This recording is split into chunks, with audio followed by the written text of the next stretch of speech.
Ika-67 Kabanata. Awit ng pasasalamat. O Diyos, kaawaan niyo kami at pagpalain. Ipakita niyo sa amin ang inyong kabutihan, upang malaman ng lahat ng bansa ang inyong mga pamamaraan at pagliligtas. Purihin ka sana ng lahat ng tao, O Diyos.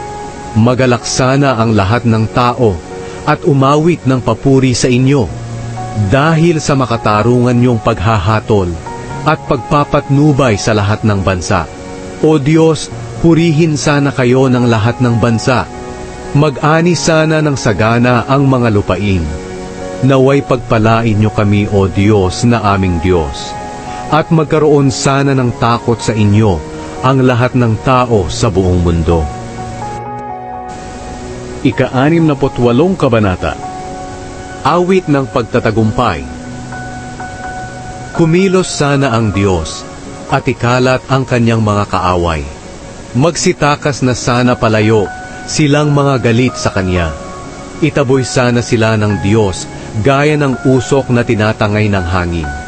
Mamatay sana sa harapan Niya ang mga masasama, gaya ng kandilang natutunaw sa apoy. Ngunit ang matutuwid ay sisigaw sa galak sa Kanyang harapan. Awitan ninyo ang Diyos, awitan ninyo siya ng mga papuri, purihin niyo siya na siyang may hawak sa mga ulap. Ang kanyang pangalan ay Panginoon. Magalak kayo sa kanyang harapan. Ang Diyos na tumatahan sa kanyang banal na templo ang nangangalaga sa mga ulila at tagapagtanggol ng mga byuda. Ibinibigay niya sa isang pamilya ang sinumang nag-iisa sa buhay. Pinalalaya rin niya ang mga binihag ng walang kasalanan at binibigyan sila ng masaganang buhay. Ngunit ang mga suwail, sa mainit at tigang na lupa maninirahan. O Diyos, nang pangunahan niyo sa paglalakbay sa ilang ang inyong mga mamamayan, nayanig ang lupa at bumuhos ang ulan sa inyong harapan. O Diyos ng Israel na nagpahayag sa Sinai, nagpadala kayo ng masaganang ulan, at ang lupang tigang na ipinamanan niyo sa inyong mga mamamayan ay naginhawahan. Doon sila nanirahan, at sa inyong kagandahang loob ay binigyan niyo ang mga mahihirap ng kanilang mga pangangailangan. Panginoon, nagpadala kayo ng mensahe, at ito'y ibinalita ng maraming kababaihan. Nagsisitakas ang mga hari at ang kanilang mga hukbo. Ang mga naiwan nilang kayamanan ay pinaghati-hatian ng mga babae ng Israel. Kahit na ang mga tagapag-alaga ng hayop ay nakakuha ng mga naiwang bagay, gaya ng imahe ng kalapati, na ang mga pakpak ay nababalutan ng pila, at ang dulo nito ay nababalutan ng purong ginto. Nang ikalat ng makapangyarihang Diyos ang mga haring iyon, pinaulanan niya ng yelo ang lugar ng Zalmon. Napakataas at napakaganda ng bundok ng Basyan. Maraming taluktok ang bundok na ito. Ngunit bakit ito nainggit sa bundok ng Zion, na pinili ng Diyos bilang maging tahanan niya magpakailanman? Dumating ang Panginoong Diyos sa kanyang templo mula sa Sinai, kasama ang libu-libo niyang karwahe. Nang umakyat siya sa mataas na lugar, marami siyang dinalang bihag. Tumanggap siya ng regalo mula sa mga tao, pati na sa mga naghimagsik sa kanya. At doon maninirahan ang Panginoong Diyos. Purihin ang Panginoon, ang Diyos na ating tagapagligtas, na tumutulong sa ating mga suliranin sa bawat araw.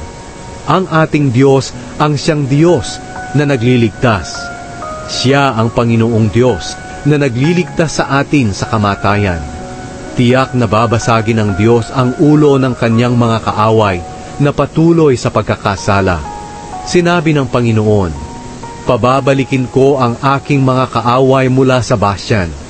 Pababalikin ko sila mula sa kailaliman ng dagat, upang patayin sila at tapak-tapakan ninyo ang kanilang dugo, at magsasawa ang inyong mga aso sa paghimod ng kanilang dugo. O Diyos na aking hari, nakita ng lahat ang inyong parada ng tagumpay papunta sa inyong templo. Nasa unahan ang mga awit at nasa hulihan ang mga tumutugtog. At sa gitna naman ay ang mga babaeng tumutugtog ng tamborin.